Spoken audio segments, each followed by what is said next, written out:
Hi viewers, welcome back to Edu-Archs. Here we are going to show you natural homes inspired from nature, built using the locally available materials. Let's begin with a short brief on what an vernacular architecture is all about. Vernacular architecture can be defined as an unpretentious, simple, indigenous and traditional structures made of locally available materials and following the well-tried forms and the types. Vernacular architecture is the built environment created based on the locally available materials. It is built in accordance with the natural environments, geography, topography, site, climate, local building material, labor experiences, and building techniques, filling people's physical, economic, social, and the cultural norms. Every town and every region have over the ages developed their own particular character that makes them unique and settled in place. Roof lines, building materials, density, and color are some of the prominent features that give a place its vernacular quality. Going organic or vernacular is the use of local materials and traditional techniques for constructing the low-rise homes. The style, design, and techniques of building such homes has a lot to do with the skilled laborers. Let's see a few case studies. Number 1, we have Natural Homes, England. This stunning, beautiful, tiny home with sculpted cob walls looks out over the banks of a small stream in Somerset, England, where the local dialect still has remnants of the Anglo-Saxon language. The home is the work of Lisa and Rich, who built the house with the clay from the nearby stream. They collected roundwood of pine and hawthorn thin from the local woodlands to build the frame of the home. The roof of the home is tiled with cedar shingles. The walls are straw bales on the north and east with the sculptured swells of cobs on the south and west. A shingle roof can last between 50 to 80 years. Rich is an artisan woodsmith and made the unbelievable beautiful windows and the doors. And number 2, we have Chapel Hill, North Carolina, USA. This tiny house called Fig Cottage is at Picard's Mountain Eco Institute in Chapel Hill, USA. The cottage is roughly 150 square feet. The cottage had a maintenance overhaul in summer to repair some of the plasters and replace the fascia boards. Most of the materials came from the land with others salvaged from here and there. And number 3, we have Cobb Eco Village, Korobai Farm, Ukraine.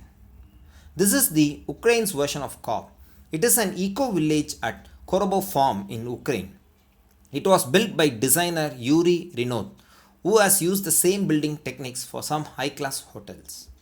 The house is a wooden framework coated with a mixture of clay and straw on leads, and then with a final coat of clay and sawdust.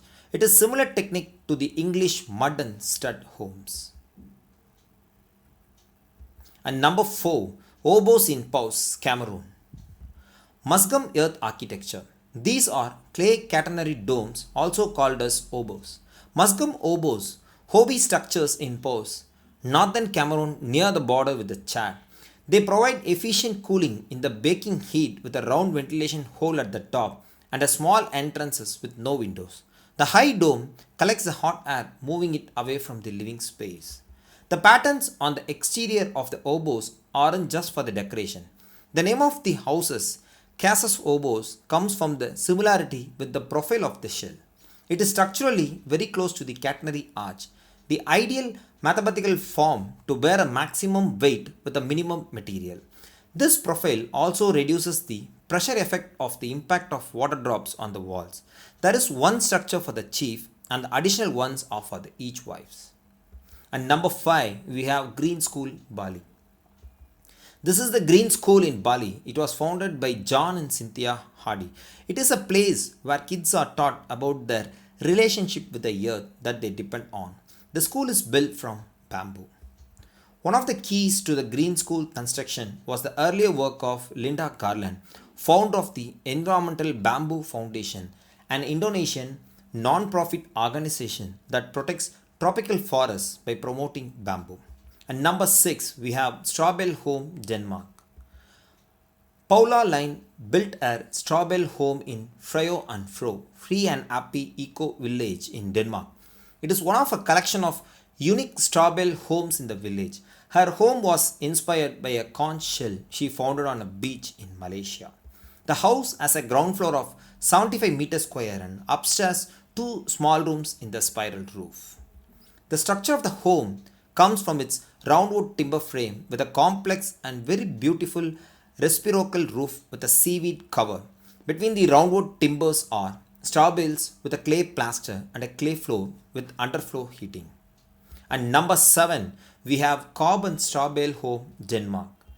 This home sits on a stone and a rubble trench foundation with a lime mortar stem wall. The internal walls are cobbed with exterior walls of straw bales, a thatched roof, and second-hand windows. The greenhouse acts as a sun trap which keeps the house warm on sunny days. On colder, dull days, a central mass heater and two cast iron stoves in the roof keep the house warm. The house has a compost toilet and a 12-volt solar electricity. And number 8, we have Strawbell Home, Romania. The timber frame Strawbell house stands on a 500 meter square plot. The straw was purchased locally and the clay for the renderer came partly from the plot itself and partly from the nearby forest. Both trees used at the front of the house came from a local woodlands. Inside, they use recycled beams and floorboards taken from a recently demolished old farmhouse. And number 9, we have tiny Cob Home, North California, USA. This wonderful tiny Cob Home was built by the apprentice of Sundog School of Natural Buildings in North California, USA. You will notice the wooden window lintels fits the curves of the wall perfectly. The shape of the wall was determined by the materials available. Finally, the roof starts to take shape using roundwood that had the bark stripped from it. Laying out the rubble trench foundations. A dry stone stem wall has been built above the rubble trench and you can see the trench extending out of the building. This picture shows the window sill and lintels have been placed and the straw bale wall built over that. Straw bale on the north side of the cottage, which will provide better insulation than the cob walls on the south, west and east sides. The doorway wooden posts have been left in the cob walls to fix the door frame to the wall. And number 10, we have Groundwood Studio, Taos, USA. This 1600 square feet studio with an apartment, greenhouse and meditation room is designed by Edu-Architects. It combines passive solar design with adobe brick and insulating straw bale walls to keep a comfortable working and living space with little extra heating or cooling. The heavy timber framing was built using Ponderosa pine which was harvested from the burned mountainside of nearby Lama. The shingle roof is made from recycled rubber. Grey water for the apartment is reused in the greenhouse area just inside the south-facing front door. The interior is plastered with a clay and finished with a clay slip with the natural pigments. The floors are made from bamboo on the ground floor and locally harvested cedar in the loft with the stairways railing made from the branches of aspen. And number 11, we have Sami Turf House Church, Sweden. This is a traditional Sami, people of northern Scandinavia, turf building known in Sweden as a Gohati. The same architecture in Norway is called Gami. This particular Gohati is the church in Stallulukta, possibly the only one of its kind.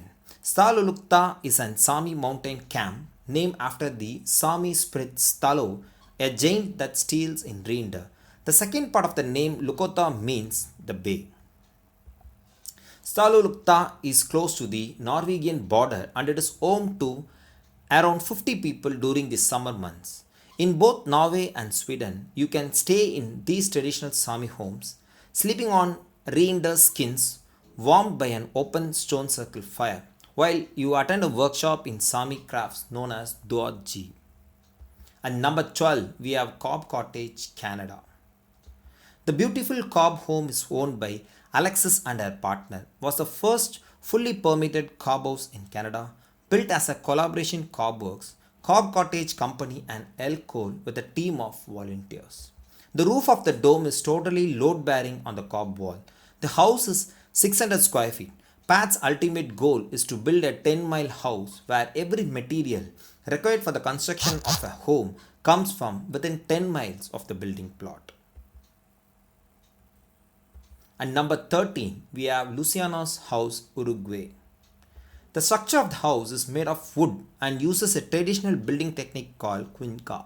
The walls uses branches of acacia filled with a daub of mud and straw. The thick external and internal plasters is made with a clay. The fine plasters and paints are made with sand and lime.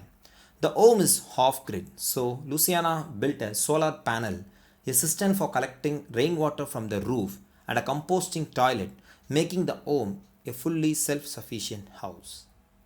And number 14, we have Strawbell House.